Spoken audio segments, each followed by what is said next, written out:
궁궐에서 독이 든 차를 마실 뻔한 여인. 그녀는 단 한 번 냄새를 맡고 알아챘습니다. 그리고 그 순간 왕세자가 그녀의 이름을 부릅니다. 그런데 더 놀라운 사실은 그 왕세자가 바로 옆집에서 한량처럼 살던 그 남자였다는 것입니다. 도대체 그는 왜 신분을 숨기고 평범한 사람처럼 살았을까요? 그리고 누가 궁궐에서 그녀를 죽이려 했던 걸까요? 오늘 들려드릴 이야기는 조선 한양에서 실제로 있었던 것처럼 전해지는 아주 기묘한 인연 이야기입니다. 잠들기 전 편안하게 듣기 좋은 이야기 지금부터 시작합니다. 이야기가 재미있으셨다면 구독과 좋아요로 다음 이야기도 함께 해주세요. 그럼 담장을 넘다 시작된 그 인연 속으로 천천히 들어가 보겠습니다. 아주 오래전 일입니다. 조선의 도성 남쪽 기와와 흑담이 어깨를 맞대고 늘어선 골목 한편에 한 아가씨가 살고 있었습니다. 이름은 한보라. 참판 벼슬을 지낸 아버지 슬하에서 자랐으니 가문의 이름은 무겁고 집안의 예법은 엄했습니다. 아침이면 반드시 어른께 문안을 올려야 했고 외출은 허락 없이는 한 발짝도 허용되지 않았습니다. 규방에는 늘 책이 쌓여 있었고 창호지 너머로 들어오는 빛만이 바깥 세상의 전부였습니다. 그러나 보라는 그 빛만으로는 도무지 만족하지 못하는 사람이었습니다. 어릴 적부터 그러했습니다. 마당 한쪽 담장 위에 올라앉아 골목을 내다보다 어른들에게 들켜 혼이 나기를 여러 번. 그래도 다음 날이면 어김없이 같은 자리에 올라앉았습니다. 꾸중이 무서운 것이 아니었습니다. 담장 너머가 너무 궁금했을 뿐입니다. 해가 거듭될수록 보라의 몸은 규방 안에 있었지만 마음은 늘 어딘가 다른 곳을 향해 있었습니다. 집안 어른들은 입버릇처럼 말했습니다. 아가씨는 규방에서 얌전히 글이나 읽어야지요. 보라는 그 말을 듣고 고개를 숙였습니다. 그러나 눈빛은 조용히 창문 바깥을 향했습니다. 그때는 아무도 그 눈빛을 눈여겨보지 않았습니다. 어른들에게 보라는 그저 가끔 버릇없이 구는 그러나 결국은 고쳐질 아가씨였으니까요. 몰래 담을 넘어 시장에 나간 것이 처음이었을 때 보라는 15이었습니다. 시장은 시끄럽고 복잡하고 냄새가 강했습니다. 갓을 쓴 선비와 짐을 이고 가는 안악이 뒤섞여 걸었고 약재를 쌓아놓은 노점 앞에서는 상인과 손님이 목소리를 높였습니다. 보라는 그 한복판에 서서 숨을 들이켰습니다. 그것은 책에서 읽은 세상과는 전혀 다른 것이었습니다. 이후로도 보라는 틈만 나면 시장을 드나들었습니다. 약재 상인의 이야기를 들었고 포목 장수 옆에 쪼그리고 앉아 사람들이 오가는 모습을 바라보았습니다. 들키지 않으려 항상 수수한 차림으로 나갔습니다.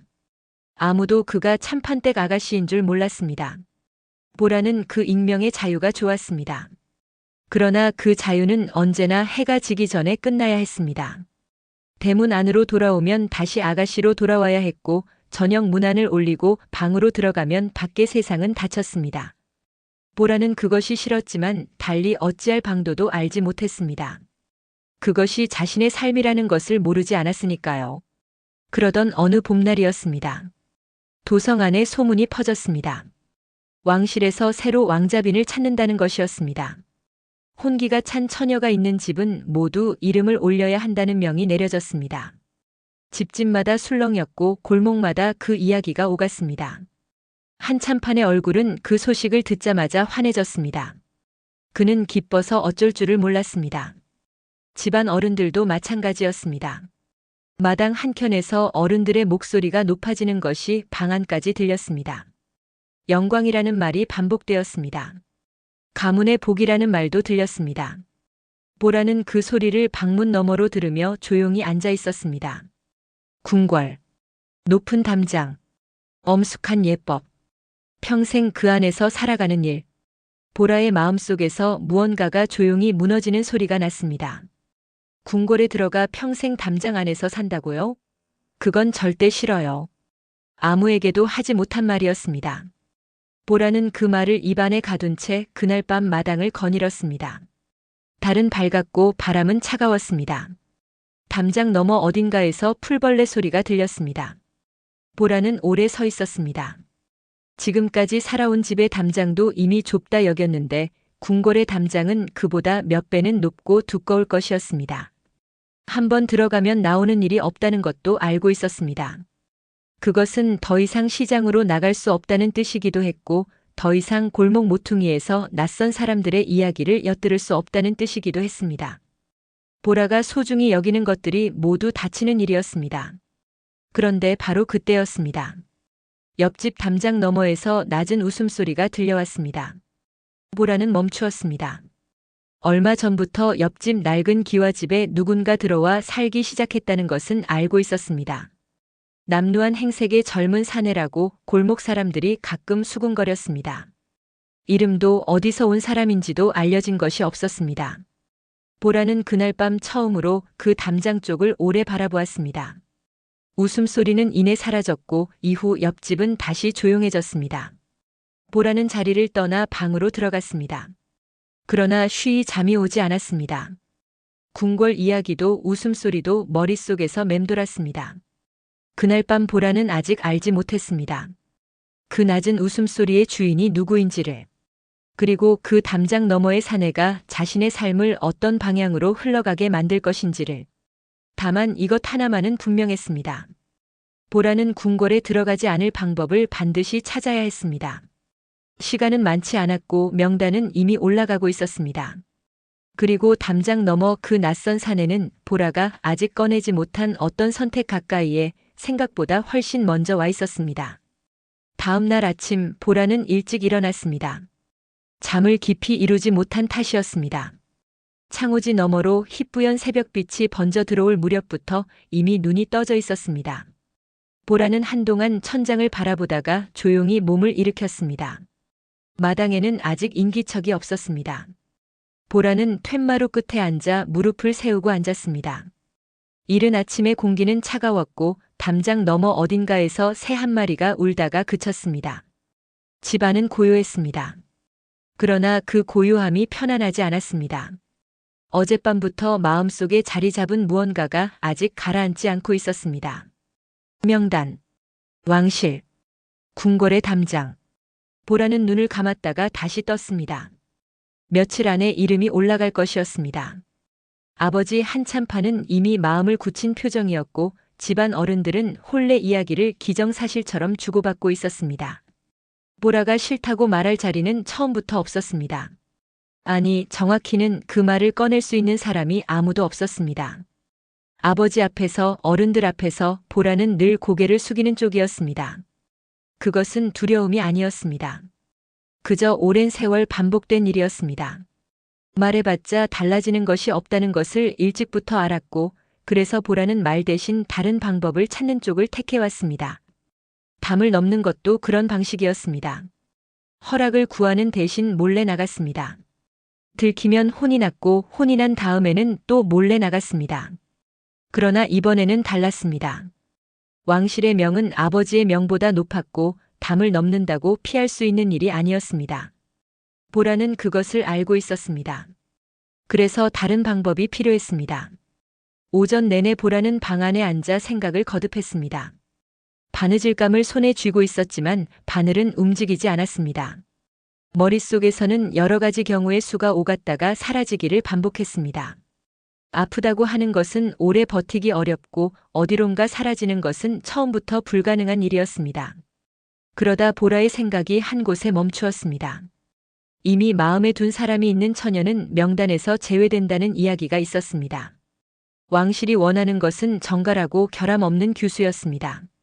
소문이 돌아버린 처녀라면 굳이 불러들일 이유가 없었습니다. 보라는 바느질감을 내려놓았습니다. 소문. 이미 정해진 사람이 있다는 소문. 그것을 퍼뜨리려면 상대가 필요했습니다. 진짜 상대가 아니어도 되었습니다. 다만 사람들 눈에 그럴듯하게 보일 수 있는 누군가가 있어야 했습니다.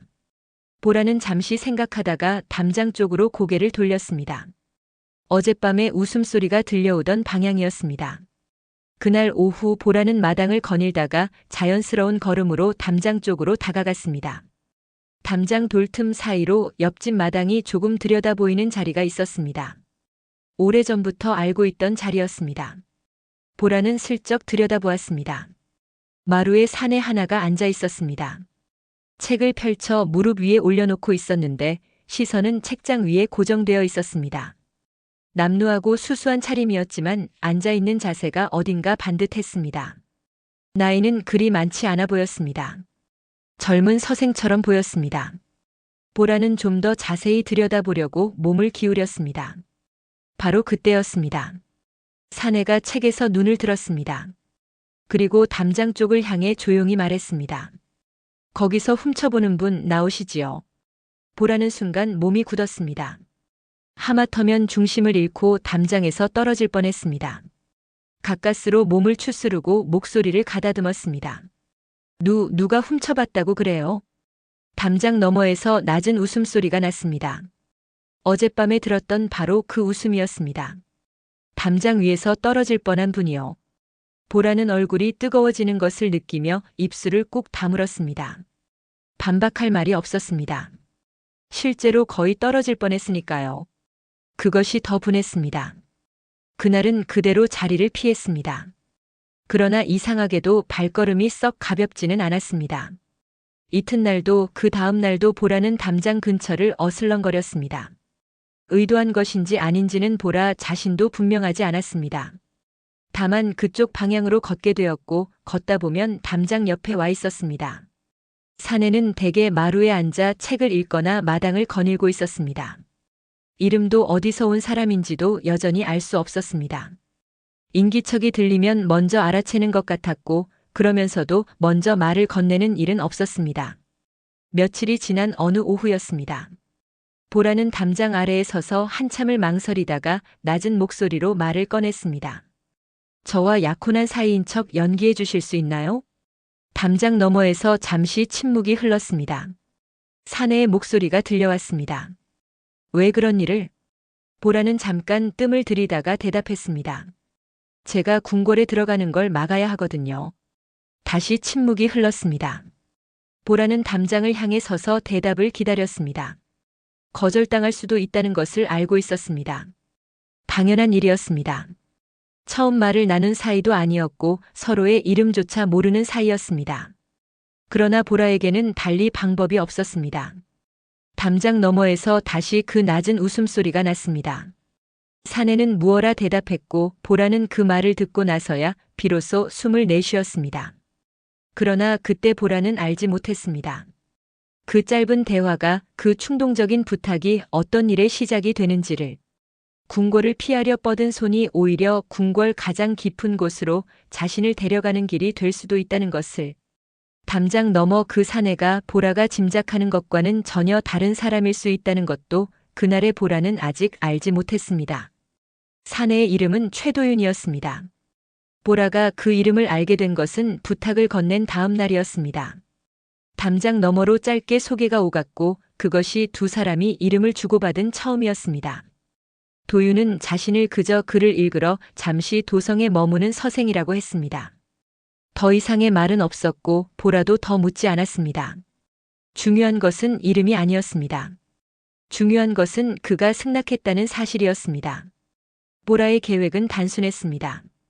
두 사람이 이미 마음을 나눈 사이라는 소문이 골목에 퍼지면 왕실에서도 굳이 보라를 명단에 남겨두지 않을 것이었습니다. 소문이란 한번 번지기 시작하면 막기 어렵고 사람들의 입은 보이지 않는 곳까지 닿는 법이었습니다. 직접 말하지 않아도 되었습니다. 그저 함께 다니는 모습을 보여주면 충분했습니다. 보라는 그렇게 생각했습니다. 처음 함께 나선 것은 이른 오전이었습니다. 두 사람은 시장 쪽으로 걸었습니다. 나란히 걷기는 했지만 거리가 있었고 말수도 많지 않았습니다. 보라는 앞을 보며 걸었고 도윤은 그 옆을 조용히 따랐습니다. 처음에는 어색했습니다. 남루한 서생과 참판댁 아가씨가 나란히 걷는 모습이 그 자체로 이미 시선을 끌었지만 두 사람 사이에는 아직 연극다운 온기가 없었습니다. 보라는 속으로 생각했습니다. 이래서는 소문이 나지 않는다. 떡을 파는 노점 앞에서 보라는 멈추었습니다.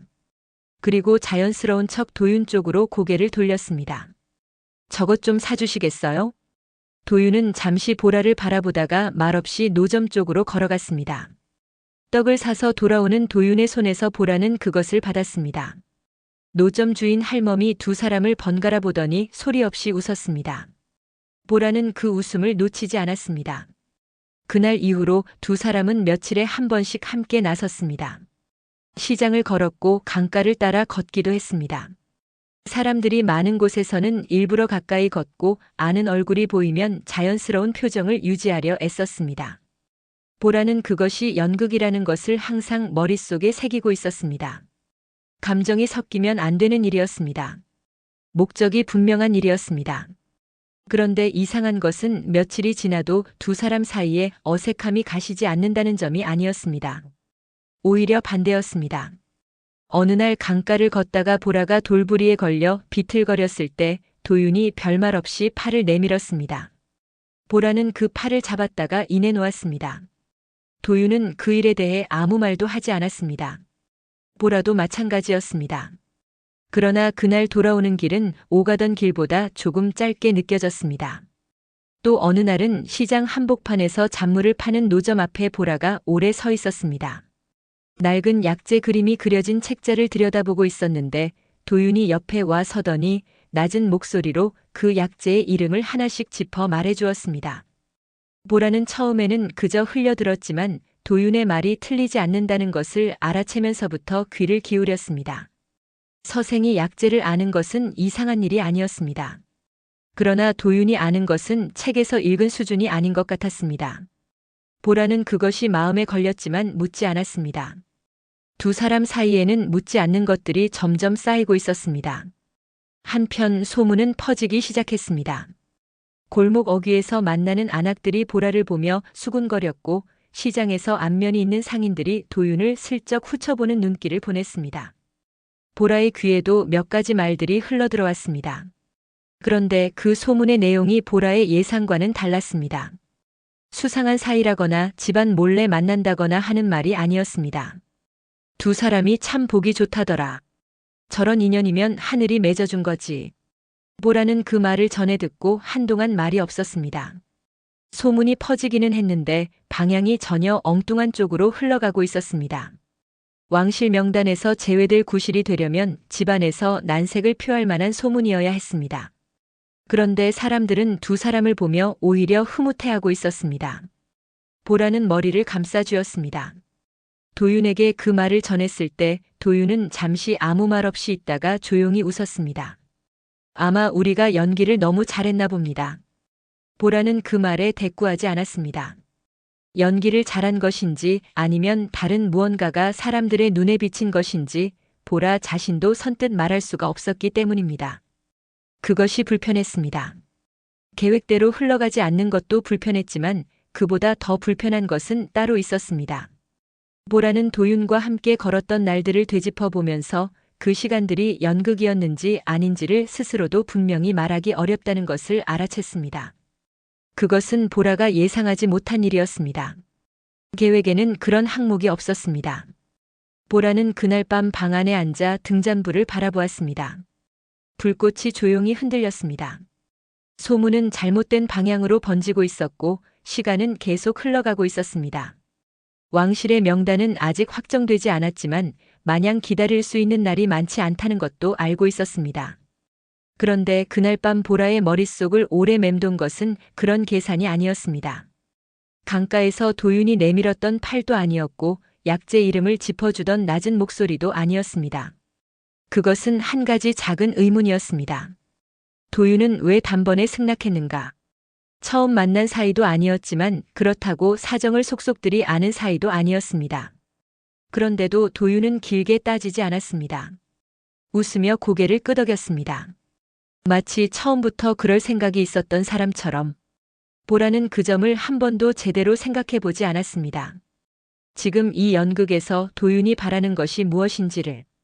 등잔불이 한 번 크게 흔들렸다가 가라앉았습니다. 골목 어딘가에서 바람이 지나가는 소리가 났습니다. 보라는 그 소리를 들으며 오래 앉아 있었습니다. 밖은 어두웠고 담장 너머 옆집에는 불빛이 하나 켜져 있었습니다. 꺼지지 않는 불빛이었습니다. 며칠이 더 흘렀습니다. 소문은 여전히 보라가 원하는 방향으로 흘러가지 않았고 왕실 명단은 점점 윤곽을 갖춰가고 있었습니다. 집안 어른들의 말소리는 날이 갈수록 들떠 있었고 아버지 한참파는 보라를 볼 때마다 흐뭇한 눈빛을 감추지 않았습니다. 보라는 그 눈빛을 마주칠 때마다 가슴 한편이 무거워지는 것을 느꼈지만 여전히 아무 말도 하지 않았습니다. 말이 통하지 않는다는 것을 알고 있었습니다. 그보다는 방법을 찾는 편이 나았습니다. 그러나 방법은 좀처럼 나타나지 않았습니다. 보라는 그 즈음 도윤과 함께 시장을 걷는 횟수가 늘었습니다. 계획을 다시 다듬기 위한 것이기도 했고 달리 의논할 사람이 없기도 했습니다. 도윤은 언제나 과하지 않게 들어주었고 쓸데없는 말을 보태는 일이 없었습니다. 보라는 그것이 편했습니다. 집안에서는 자신의 말을 끝까지 들어주는 사람이 없었으니까요. 어느 저녁 무렵이었습니다. 두 사람은 시장 안쪽 골목을 걷고 있었습니다. 날이 기울면서 상인들이 하나둘 좌판을 걷기 시작했고 사람들의 발길도 뜸해져 있었습니다. 보라는 포목전 쪽을 지나다가 무심코 골목 어귀 쪽을 바라보았습니다. 그리고 멈추었습니다. 좁은 골목 안쪽 사람들의 시선이 잘 닿지 않는 자리였습니다. 관복을 입은 사내 하나가 등을 돌리고 서 있었고 그 앞에 상인으로 보이는 사람이 고개를 숙인 채 무언가를 건네고 있었습니다. 돈주머니였습니다. 두툼해 보였습니다. 관복 사내는 그것을 받아 소매 안으로 집어넣었습니다. 말은 거의 오가지 않았습니다. 짧고 조용한 거래였습니다. 보라는 눈을 가늘게 떴습니다. 저 관복은 세금을 거두는 관리가 두르는 것이었습니다. 옆에서 도윤도 같은 장면을 보고 있었습니다. 보라가 고개를 돌리자 도윤의 표정이 이미 굳어 있었습니다. 두 사람은 말을 나누지 않았습니다. 다만 같은 것을 보았다는 것을 서로 알았습니다. 관리는 이내 골목을 빠져나갔고 상인은 한동안 그 자리에 서 있다가 힘없이 발걸음을 옮겼습니다. 어깨가 처져 있었습니다. 집으로 돌아오는 길은 조용했습니다. 보라가 먼저 입을 열었습니다. 저 사람 세금 관리 아닙니까? 도윤은 잠시 말이 없다가 고개를 끄덕였습니다. 백성에게서 돈을 빼앗고 있군요. 그날 밤 보라는 오래 잠들지 못했습니다. 저녁 무렵 골목에서 본 장면이 자꾸 머릿속에 떠올랐습니다. 상인의 처진 어깨가 소매 안으로 사라지던 돈주머니가 눈앞에서 지워지지 않았습니다. 시장을 오간 세월이 짧지 않았습니다. 그곳에서 보라는 많은 것을 보았습니다. 새벽부터 나와 좌판을 펼치는 사람들 한 푼이라도 더 받으려 목소리를 높이는 사람들, 그리고 그 하루하루가 쌓여 겨우 살아가는 사람들. 그 삶이 어떤 것인지를 보라는 책에서가 아니라 발로 걸으며 알았습니다. 그런데 그 사람들에게서 몰래 돈을 빼앗는 자가 있었습니다. 그것도 한 번이 아닐 것이었습니다. 다음 날 보라는 담장 너머로 도윤을 불렀습니다. 한 번만이 아닐 거예요. 어제 그 사람 전에도 분명 그랬을 거예요. 도윤은 잠시 보라를 바라보다가 말했습니다. 확인해 봐야겠지요. 그날 이후 두 사람은 시장을 걸을 때 예전과 다른 눈으로 움직이기 시작했습니다. 소문을 내기 위해 함께 다니던 것이 처음이었다면 이제는 다른 목적이 하나 더 생긴 셈이었습니다. 보라는 시장 안 여러 골목을 오가며 상인들의 얼굴을 살폈고 도윤은 사람들의 동선과 관리들의 움직임을 조용히 눈에 담았습니다. 며칠 지나지 않아 같은 장면이 또 보였습니다. 이번에는 다른 골목이었습니다. 다른 상인이었습니다. 그러나 관복 사내는 같았고 돈주머니가 소매 안으로 사라지는 것도 같았습니다. 보라는 그날부터 기록을 시작했습니다. 작은 종이에 날짜와 장소, 어느 상인이 돈을 건넸는지를 적었습니다.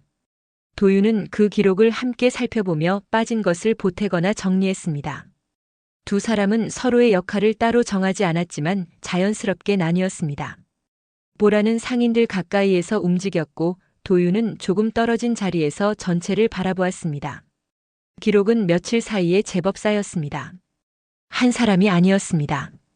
돈을 받는 관리가 한 명이 아니라 두세 명이었고 그들이 움직이는 구역도 나뉘어 있었습니다. 보라는 그 사실을 알아채고 나서 잠시 종이를 내려다보았습니다. 이것은 생각보다 크고 오래된 일이었습니다.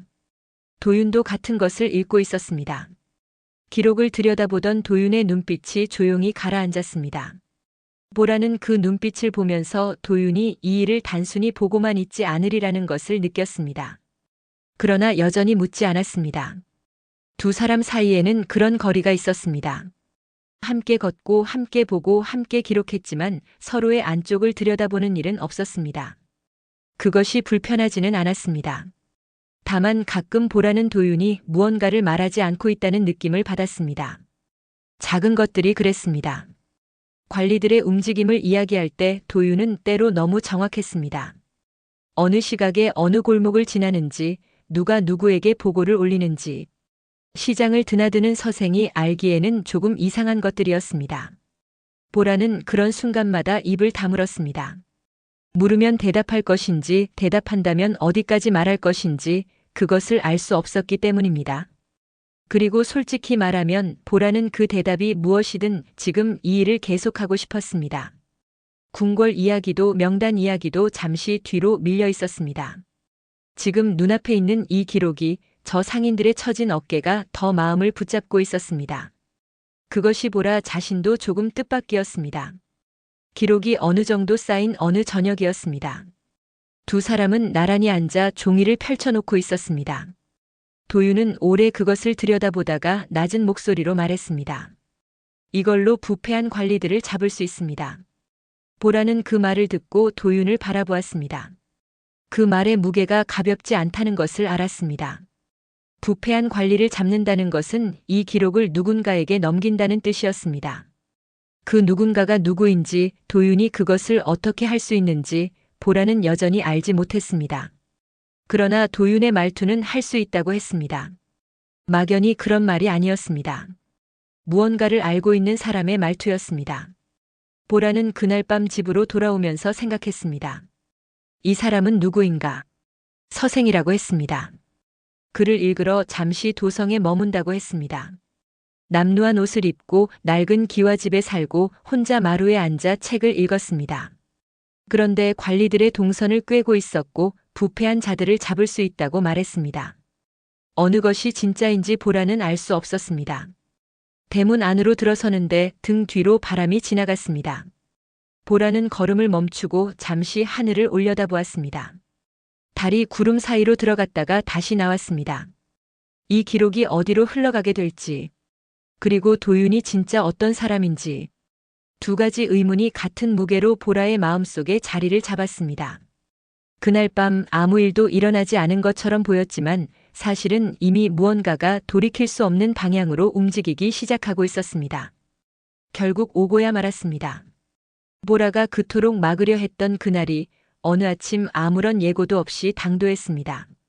왕실에서 사람이 왔고 한참파는 그 소식을 받아들고 마당 한가운데 서서 한동안 움직이지 않았습니다. 기쁨이 너무 크면 사람이 잠시 굳는다는 것을 보라는 그날 처음 알았습니다. 명단이 확정되었습니다. 보라의 이름이 그 안에 있었습니다. 집안은 순식간에 분주해졌습니다. 어른들의 목소리가 높아졌고 몸종들이 이리저리 오갔습니다. 무엇을 준비해야 하는지, 어떤 옷을 갖춰야 하는지, 언제 가마가 오는지. 보라와는 한마디 상의도 없이 모든 것이 정해져 갔습니다. 보라는 그 한복판에 서 있었지만 아무도 보라를 보지 않았습니다. 보라는 방으로 들어왔습니다. 문을 닫았습니다. 그리고 한동안 아무것도 하지 않았습니다. 궁궐에 들어가지 않으려고 계획을 세웠습니다. 도윤과 함께 다니며 소문을 냈습니다. 그러나 소문은 엉뚱한 방향으로 흘렀고 시간은 보라의 편이 아니었습니다. 기록을 모으는데 마음을 쏟는 사이 명단은 조용히 굳어 있었습니다. 보라는 방 안을 둘러보았습니다. 익숙한 물건들이었습니다. 낡은 경대, 작은 서안, 창호지 너머로 보이는 마당의 나무. 오래 살아온 자리였습니다. 갑갑하다고 생각했고 좁다고 여겼습니다. 그런데 막상 떠나야 한다고 생각하니 이상하게도 발이 떨어지지 않는 느낌이었습니다. 그것이 집에 대한 미련인지 아니면 다른 무언가에 대한 미련인지는 보라 자신도 분명하지 않았습니다. 담장 너머 옆집 쪽으로 눈이 갔습니다. 도윤에게 이 사실을 전해야 했습니다. 기록은 아직 쓸모를 다하지 못한 채로 있었고 두 사람이 시작한 일은 끝나지 않았습니다. 그러나 보라가 궁궐로 들어가게 되면 그 일은 흐지부지 마무리될 것이었습니다. 상인들의 처진 어깨는 여전히 눈앞에 아른거렸지만 보라 혼자서 할 수 있는 일이 아니었습니다. 그날 저녁 보라는 담장 근처로 나갔습니다. 도윤은 마당에 나와 있었습니다. 보라의 기척을 느꼈는지 먼저 이쪽을 바라보았습니다. 보라는 잠시 말을 고르다가 낮은 목소리로 전했습니다. 명단에 올랐어요. 며칠 안에 들어가게 될 것 같아요. 도윤은 아무 말도 하지 않았습니다. 표정이 달라지는 것도 보이지 않았습니다. 그러나 잠시 침묵이 흘렀고 그 침묵이 평소보다 조금 길었습니다. 보라는 그 길이를 느꼈습니다. 도윤은 잠시 후 말했습니다. 기록은 제가 가지고 있겠습니다. 그것이 전부였습니다. 보라는 고개를 끄덕이고 돌아섰습니다. 등 뒤로 도윤의 기척이 한동안 그 자리에 머물러 있다는 것을 느꼈지만 돌아보지 않았습니다.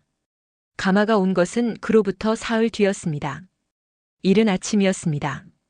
대문 앞에 가마꾼들이 도열했고 왕실에서 나온 상궁이 보라를 맞이했습니다. 집안 어른들은 눈물을 훔치거나 흐뭇한 얼굴을 하고 있었습니다. 아버지 한참파는 말이 없었지만 눈빛이 밝았습니다. 보라를 향한 눈빛이었습니다. 자랑스럽다는 말을 입으로는 하지 않았지만 온몸으로 말하고 있었습니다. 보라는 그 눈빛을 오래 바라보았습니다. 그리고 고개를 숙여 인사를 올렸습니다. 가마에 오르기 직전 보라는 무심한 척 옆집 담장 쪽으로 눈길을 한 번 주었습니다. 도윤이 보이지 않았습니다. 마당은 조용했고 마루에도 인기척이 없었습니다. 낡은 기와집은 그냥 낡은 기와집으로 서 있을 뿐이었습니다. 보라는 시선을 거두고 가마에 올랐습니다. 발이 땅에서 떨어지는 순간 보라는 숨을 한 번 깊이 들이켰습니다. 가마 안은 좁고 조용했습니다. 창문을 가린 비단 너머로 도성의 풍경이 천천히 지나갔습니다. 기와 지붕이 지나가고 골목이 지나가고 시장 쪽 방향에서 희미하게 사람 소리가 들려왔다가 사라졌습니다. 보라는 눈을 감았습니다. 시장 골목이 떠올랐습니다. 처음 도윤이 떡을 사들고 돌아오던 날이 떠올랐습니다. 강가를 걷다가 비틀거렸을 때 내밀어진 팔이 떠올랐습니다. 골목 어귀에서 나란히 서서 관리의 뒷모습을 바라보던 저녁이 떠올랐습니다. 그리고 마지막으로 며칠 안에 들어가게 될 것 같다는 말을 들은 뒤 도윤이 잠시 말이 없었던 그 침묵이 떠올랐습니다. 보라는 눈을 떴습니다. 궁궐은 멀지 않았습니다. 가마가 대궐 문 앞에 멈추었을 때 보라는 비단 너머로 그 문이 열리는 소리를 들었습니다. 크고 무거운 소리였습니다. 안으로 들어서자 바깥의 소리가 한 번에 잘려나갔습니다. 궁궐은 조용했습니다.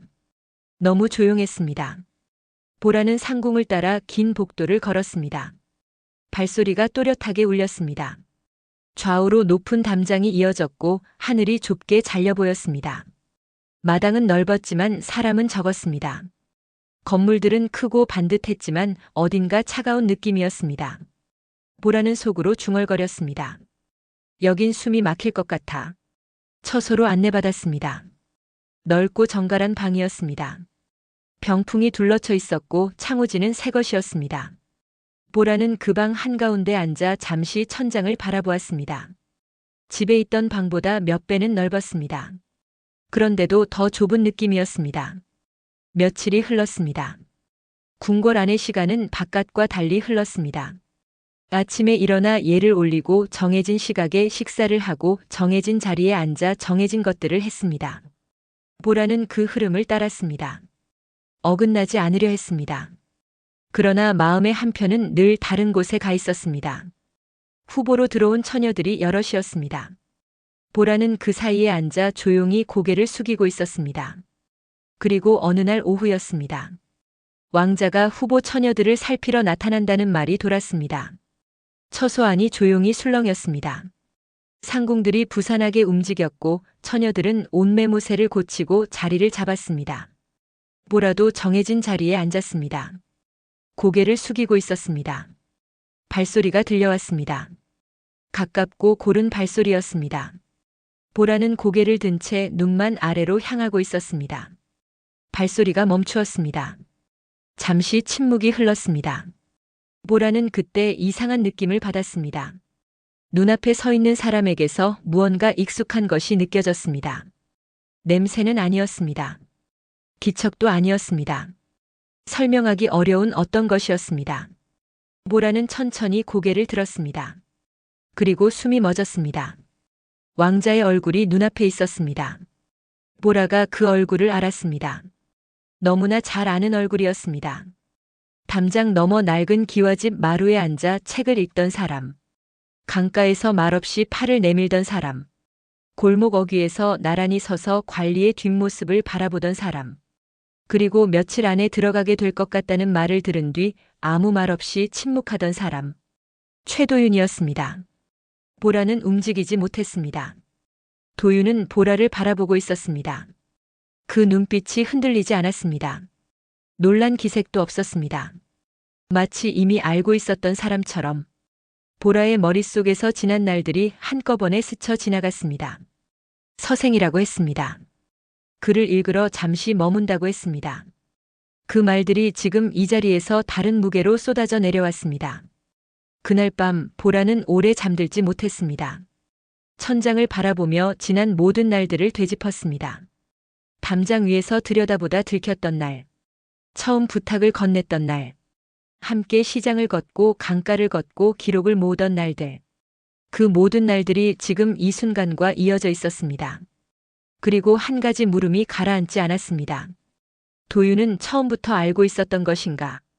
보라가 누구인지를, 보라가 명단에 오를 것임을, 그리고 두 사람이 결국 이 자리에서 마주치게 될 것임을, 그것을 알면서도 아무 말 없이 담장 너머에서 웃었던 것인가? 답은 없었습니다. 궁궐은 여전히 조용했고 담장은 여전히 높았습니다. 그리고 보라는 이제 그 안에 있었습니다. 피하려 했던 자리에 어떤 길을 돌아왔는지도 모른 채 앉아 있었습니다. 그날 밤 보라가 알지 못한 것이 있었습니다. 도윤이 그날 밤 찾아오리라는 것을, 그리고 그 만남에서 보라가 듣게 될 말이 지금껏 보라가 짐작해온 것과는 전혀 다른 이야기의 시작이라는 것을. 도윤이 찾아온 것은 깊은 밤이었습니다. 인기척도 없이 문 가까이에서 낮은 목소리가 들려왔습니다. 보라는 잠들지 못한 채 누워있다가 그 소리를 듣고 몸을 일으켰습니다. 가슴이 빠르게 뛰었습니다. 그러나 놀라운 것인지 반가운 것인지 그 어느 쪽인지도 분명하지 않았습니다. 문이 조용히 열렸습니다. 도윤이었습니다. 왕자의 복색이 아니었습니다. 수수한 차림이었습니다. 낡은 기와집 마루에 앉아있던 그 서생의 모습과 다르지 않았습니다. 보라는 그것을 보면서 묘한 기분이 들었습니다. 낮에 마주쳤던 왕자의 얼굴과 지금 눈앞의 얼굴이 같은 사람이라는 것을 알면서도 어느 쪽이 진짜인지 여전히 알 수 없는 느낌이었습니다. 도윤은 방 안으로 들어서며 먼저 말했습니다. 놀랐겠지요. 보라는 잠시 도윤을 바라보다가 팔짱을 끼었습니다. 왜 처음부터 말하지 않았죠? 도윤은 그 물음을 받으며 잠시 시선을 내렸습니다. 그리고 천천히 입을 열었습니다. 왕자로 살다 보면 세상이 잘 보이지 않습니다. 그래서 가끔 평범한 사람처럼 돌아다니며 백성들을 만나곤 하지요. 보라는 그 말을 들으며 눈을 내리깔았습니다. 설명이 되는 말이었습니다. 그러나 그것만으로는 부족했습니다. 보라가 묻고 싶었던 것은 왜 신분을 숨겼느냐가 아니었습니다. 알고 있었느냐는 것이었습니다. 보라가 누구인지를, 두 사람이 결국 이 자리에서 마주치게 될 것을. 그러나 그 물음은 입 밖으로 나오지 않았습니다. 도윤이 먼저 말을 이었습니다. 그래서 시장을 그렇게 자주 갔군요. 보라는 고개를 들었습니다. 그것은 자신이 할 말이었습니다. 도윤이 먼저 꺼내는 바람에 보라는 잠시 말문이 막혔습니다. 도윤은 조용히 고개를 끄덕였습니다. 그리고 당신을 만나게 되었죠. 짧은 말이었습니다. 그러나 그 안에 담긴 것이 가볍지 않다는 것을 보라는 느꼈습니다. 우연이었는지 아니면 처음부터 알고 있었던 것인지 그 경계가 이 말 한마디로는 여전히 분명하지 않았습니다.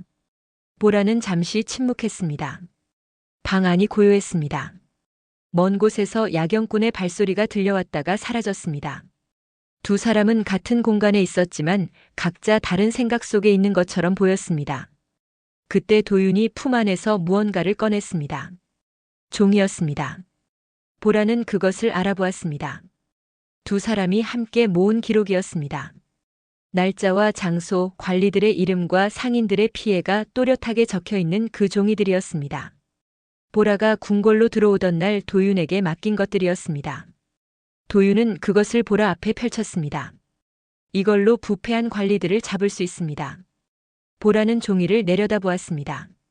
며칠 전까지만 해도 그 말의 무게를 짐작만 했었습니다. 도윤이 어떻게 그것을 할 수 있는지를 알 수 없었기 때문입니다. 그러나 지금은 달랐습니다. 눈앞의 사람이 왕자라는 것을 알았습니다. 왕 앞에 설 수 있는 사람이라는 것을 알았습니다. 그 기록이 어디로 흘러가게 될지가 이제는 보였습니다. 보라는 종이에서 눈을 들어 도윤을 바라보았습니다. 이것을 왕 앞에 올릴 생각인가요? 도윤은 대답 대신 보라를 바라보았습니다. 그 눈빛이 확인하는 것처럼 느껴졌습니다.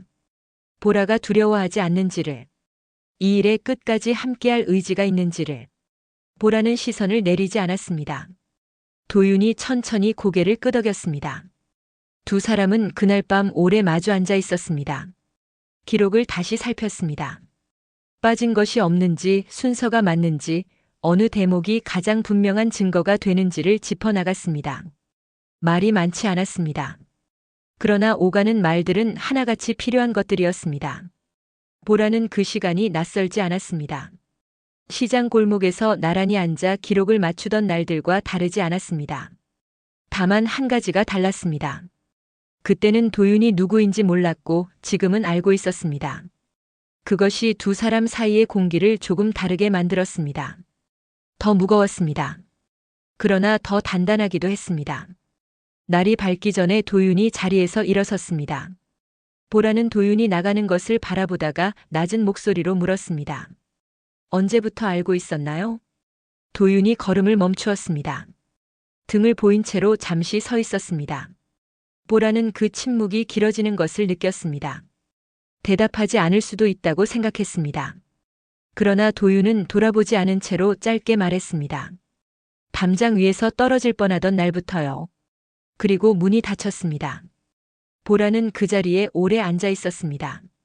담장 위에서 떨어질 뻔하던 날. 두 사람이 처음 말을 나눈 날이었습니다. 보라가 담장 틈으로 도윤을 훔쳐보다가 들켰던 날이었습니다. 그날부터 알고 있었다는 말은 무슨 뜻인지 보라는 한동안 그 말을 마음속에서 이리저리 뒤집어 보았습니다. 보라가 누구인지를 알았다는 것인지, 아니면 다른 무언가를 알았다는 것인지. 창문 너머로 새벽빛이 스며들기 시작했습니다. 보라는 종이들을 가지런히 모아 품 안에 넣었습니다. 손끝이 차가웠습니다. 궁궐은 여전히 조용했고 담장은 여전히 높았습니다. 그러나 보라의 마음속에서는 무언가가 조용히 자리를 바꾸고 있었습니다. 며칠 전까지만 해도 이 담장을 나가고 싶었습니다. 궁궐 밖의 골목이 그리웠고 시장의 소란한 소리가 그리웠습니다.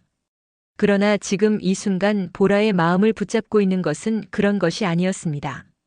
눈앞에 해야 할 일이 있었습니다.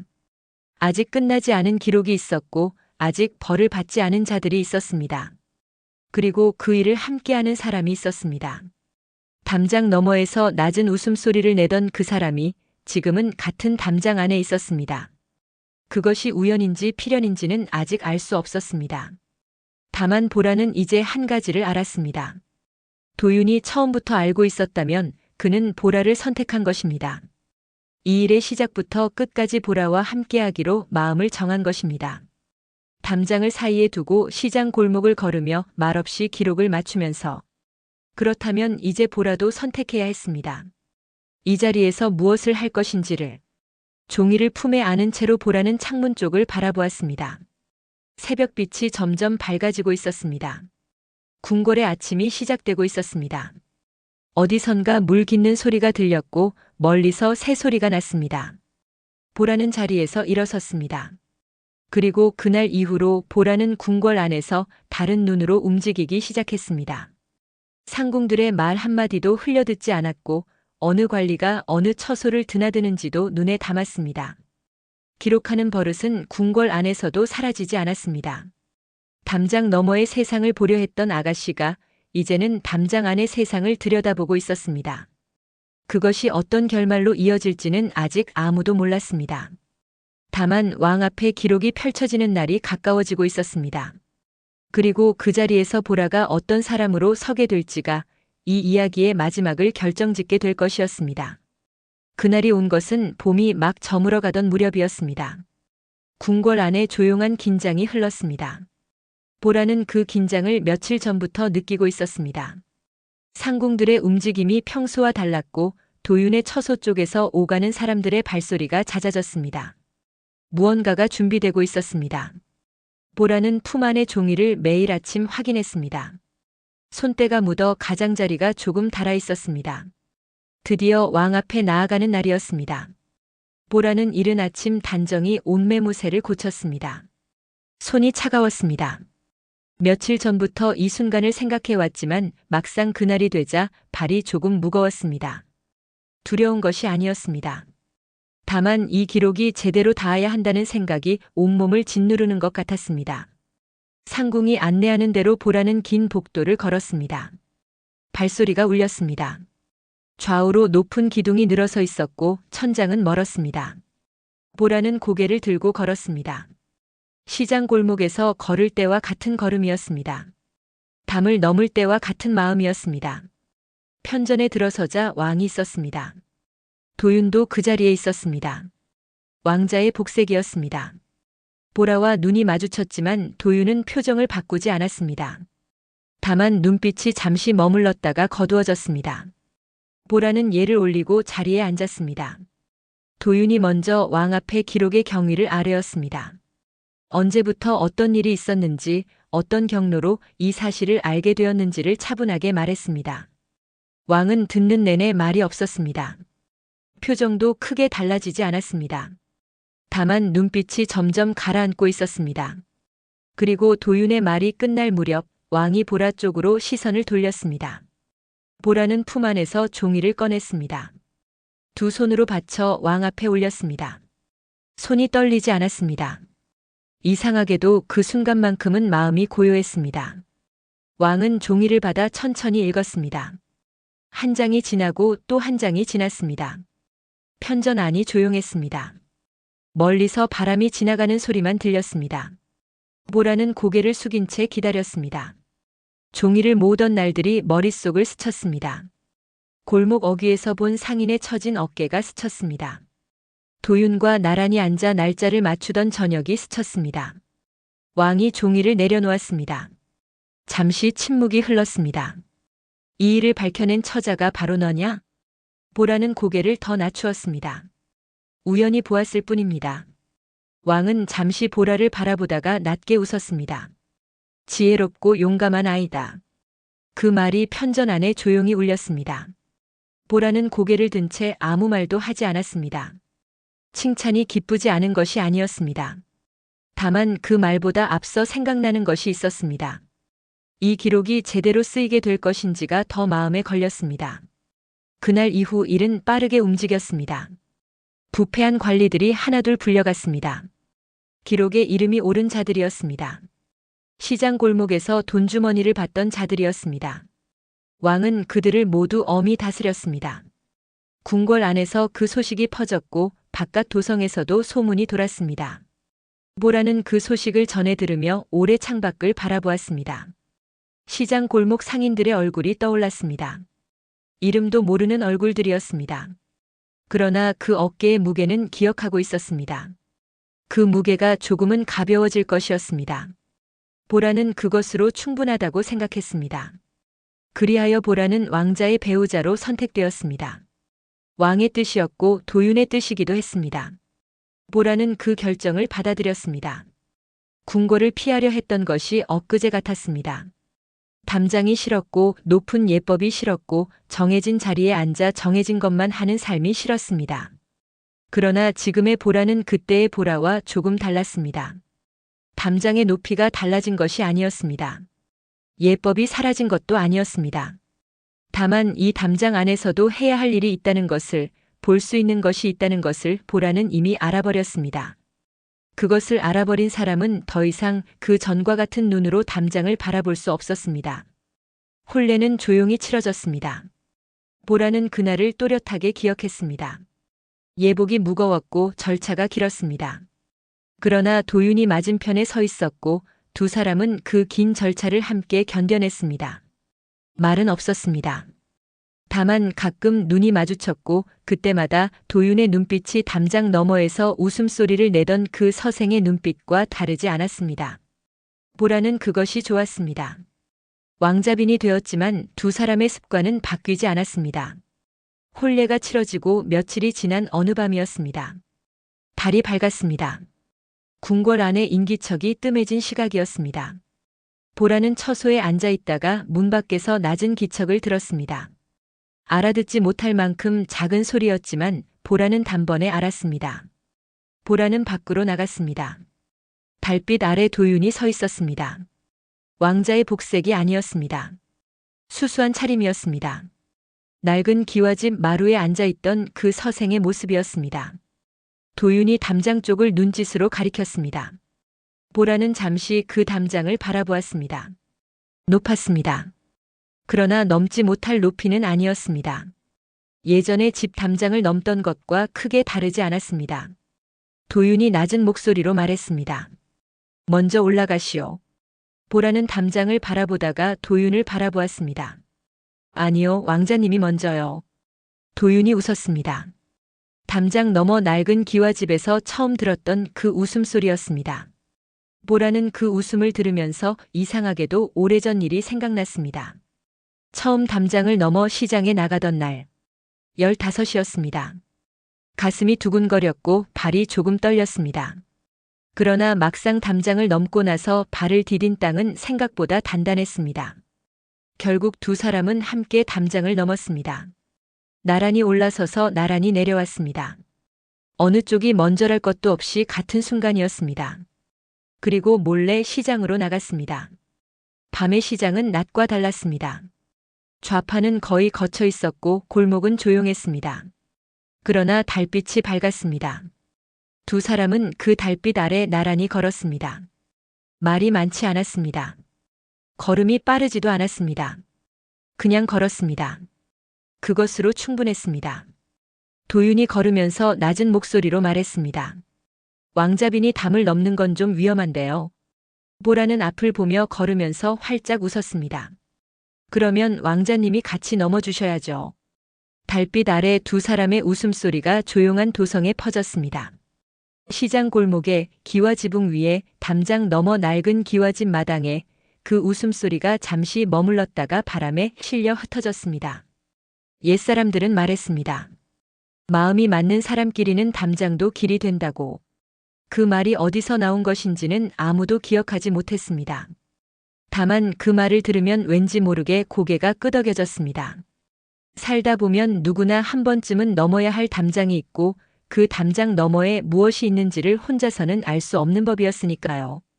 보라는 그것을 알았습니다. 담장이 높을수록 혼자 넘으려 했고 혼자 넘으려 할수록 더 높아 보였습니다. 그러나 옆에 사람이 생기자 담장은 높이를 잃었습니다. 그것이 두 사람이 처음 만났던 방식이었고 두 사람이 살아가는 방식이 되었습니다. 그날 이후로 궁궐 담장은 두 사람에게 조금도 높아 보이지 않았다고 합니다. 밤마다 달이 밝은 날이면 두 사람의 발소리가 조용히 담장 쪽으로 향했고 도성 어딘가에서는 웃음소리가 났습니다. 누구의 웃음인지 아는 사람은 없었습니다. 그러나 그 소리를 들은 사람들은 하나같이 이상하게 마음이 따뜻해졌다고 했습니다. 그것으로 이 이야기는 끝이 납니다. 오래전 조선의 도성 남쪽 기와와 흑담이 어깨를 맞대고 늘어선 골목 한편에서 시작된 이야기였습니다. 담장을 넘고 싶었던 아가씨와 세상을 보려 담장 밖으로 나온 왕자의 이야기였습니다. 두 사람은 같은 것을 보았고 같은 곳을 걸었고 같은 방향으로 걸어갔습니다. 처음부터 그렇게 정해진 것인지 아니면 수많은 선택이 쌓여 그렇게 된 것인지는 알 수 없습니다. 다만 이것 하나만은 분명합니다. 그 담장이 없었다면 두 사람은 만나지 못했을 것입니다. 달빛 아래 담장을 넘던 그날 밤 보라와 도윤의 이야기는 그렇게 끝이 났습니다. 궁궐을 피하려 했던 한 아가씨와 세상을 보기 위해 담장 밖으로 나왔던 한 왕자. 두 사람은 서로 다른 이유로 같은 길을 걸었고 결국 같은 곳에 서게 되었습니다. 처음에는 궁궐의 담장을 두려워했던 보라였지만 이제는 그 담장 안에서도 해야 할 일을 찾았고 도윤 역시 왕자의 자리에서 백성의 삶을 잊지 않겠다는 마음을 지키게 되었지요. 옛사람들은 이런 말을 남겼습니다. 마음이 맞는 사람끼리는 담장도 길이 된다고. 혼자서는 넘기 어려워 보이던 담장도 누군가와 함께라면 어느새 길이 되어 이어진다는 뜻일 것입니다. 오늘 들려드린 이야기는 오래전 조선의 도성 남쪽 기와와 흑담이 이어진 골목에서 시작된 조금은 특별한 인연 이야기였습니다. 이 이야기가 마음에 남으셨다면 구독과 좋아요로 다음 이야기도 함께 해주세요. 여러분의 응원은 새로운 옛 이야기를 준비하는 큰 힘이 됩니다. 그럼 다음 밤에도 잠들기 전 편안한 이야기로